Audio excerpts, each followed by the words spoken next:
અમેરિકામાં પ્રોફેસર મોરોવિટ્સે એક બહુ સારું સંશોધન કર્યું અને એ સંશોધનના અંતે એમણે એવી વાત કરી કે if at all we want to put the cost of this human body that to a lifeless one, જીવ વગરનું મનુષ્ય શરીર, તો એમણે કહ્યું કે it is $5 trillion.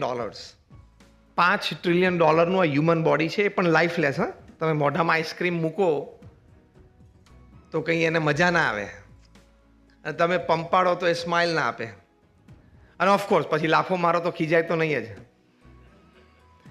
A lifeless human body, if you want to make in a laboratory, if at all it is possible someday, it would cost $5 trillion. So if you live for 100 years upon this earth, your every second is 5 crore rupees. તમારી દર second 5 કરોડની છે. એટલે કેટલી કિંમતી વાત આપણી પાસે છે એ પહેલાં આપણે જાણપણામાં લાવવાનું.